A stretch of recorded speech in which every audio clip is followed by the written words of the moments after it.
Mobil Pajero BG 1988YL mengalami kecelakaan menabrak jembatan Sukaraja, Kecamatan Pedamaran, Kabupaten Ogan Komering Ilir, Sumatera Selatan, Rabu, tanggal 30 Juni tahun 2021. Namun nahas, mobil yang dikemudikan oleh Loan Rekbo itu masuk ke dalam sungai di desa Sukaraja tersebut. Akibat kejadian itu, Loan dan ketiga anaknya di dalam mobil ditemukan meninggal dunia di lokasi kejadian. Sedangkan sang istri bernama Yepi Mayasari selamat. Informasi yang dihimpun Sri Poku, peristiwa kecelakaan maut itu terjadi sekira pukul 9 waktu Indonesia Barat. Ran Mitsubishi Pajero BG 1988YL yang dikemudikan oleh Loan melaju dari arah Lampung menuju Palembang.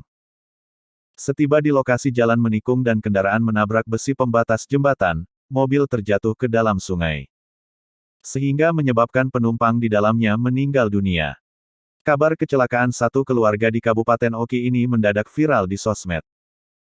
Ternyata korban diketahui sebagai warga desa Harjomulyo, Kecamatan Madang Sukui, Kabupaten Oku Timur, Sumsel. Meca keluarga korban saat dikonfirmasi mengungkapkan, korban merupakan warga desa Harjomulyo, Kecamatan Madang Sukui, Kabupaten Oku Timur. Itu kan berlima, Om saya itu atas nama Loan Adatur, nama istri Om Loan itu Yevi, ujarnya, Rabu, tanggal 30 Juni tahun 2021. Ia menjelaskan, di dalam mobil itu juga ada anak-anaknya.